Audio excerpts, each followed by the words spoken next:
They thought she was just another teenage girl they could scare. Just another kid walking home from school.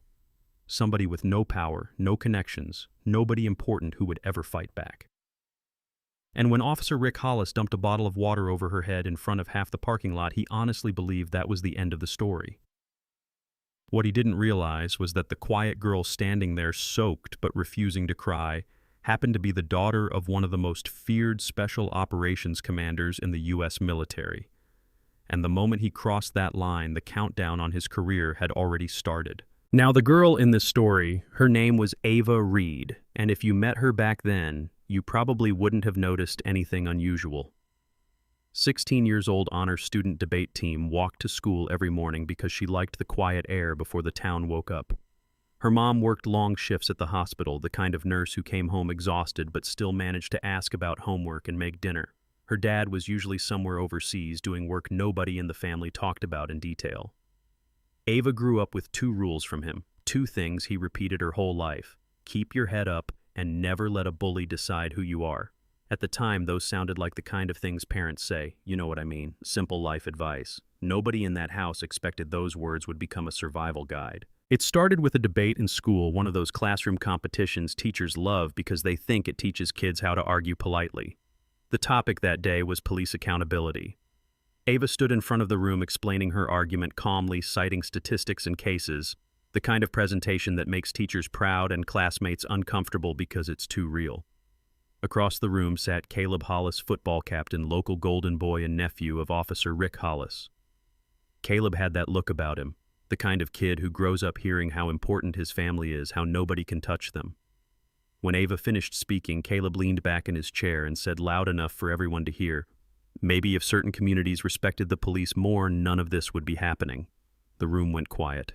Ava didn't raise her voice, didn't insult him. She just looked straight at him and said calmly, "Respect is earned, Caleb.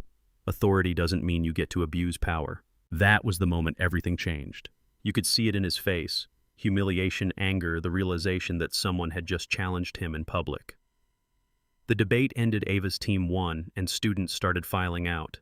In the hallway, Caleb grabbed Ava's wrist near her locker and muttered, "You think you're smart. You made me look stupid." Ava glanced at his hand gripping her arm, then shifted her weight the way her father had taught her years earlier. 2 seconds later, Caleb was on the floor, staring up at the ceiling while a crowd of students gasped. Ava didn't celebrate or say anything clever. She simply picked up her backpack and walked away. That should have been the end of it. But Caleb had an uncle, and that uncle carried a badge. Officer Rick Hollis had been on the police force for years, the kind of cop everybody in town knew about, but nobody challenged. Big guy, thick neck, permanent smirk, the type who enjoyed reminding people he had power over them. When Caleb stormed into his house that evening, complaining about some girl embarrassing him, Rick listened with mild amusement. "What's her name?" he asked. "Ava Reed," Caleb replied. Rick leaned back in his chair. "Reed. Military family, right?" Caleb nodded. "Her dad's deployed again." Rick cracked open a beer and smiled slowly. Then the kid might need a reminder about respect. The next afternoon, Ava was walking home when a patrol car rolled up beside her. Rick Hollis stepped out with another officer leaning against the cruiser. "Ava Reed," he asked. She nodded. "We need to talk about the assault at school yesterday." Ava kept her voice steady. "I defended myself." The officer beside him snorted.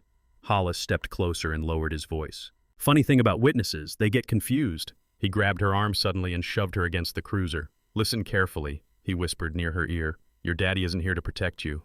Then he let go and drove off like nothing happened. Ava stood there shaking, angry, but also understanding something important. This wasn't about school anymore. This was about power. The next morning, she saw the patrol car parked outside the school entrance. Rick Hollis stood beside it holding a water bottle. Students were gathering nearby, whispering. As Ava walked past him, he smiled casually, twisted open the bottle, and dumped the entire thing over her head. Cold water ran down her hair and shirt, while a few kids gasped. Hollis shrugged like it was an accident.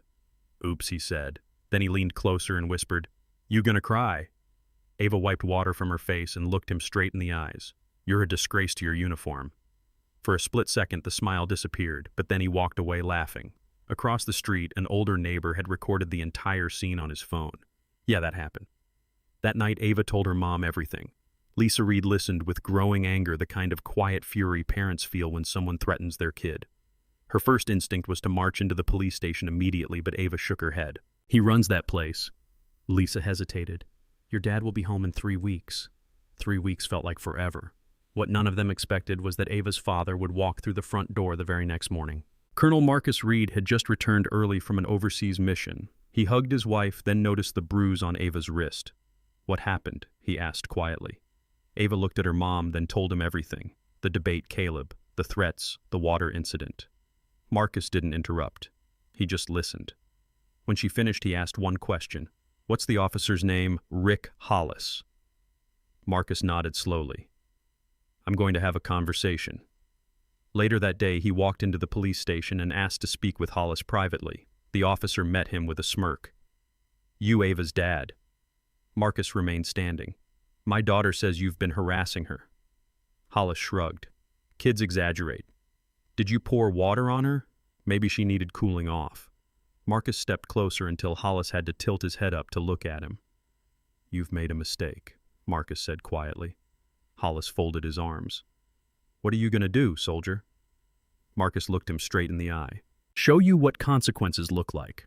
Hollis laughed, but the laugh didn't last long. Because Marcus Reed wasn't just another angry parent. He was a strategist, and within days the entire system protecting Rick Hollis began to crumble.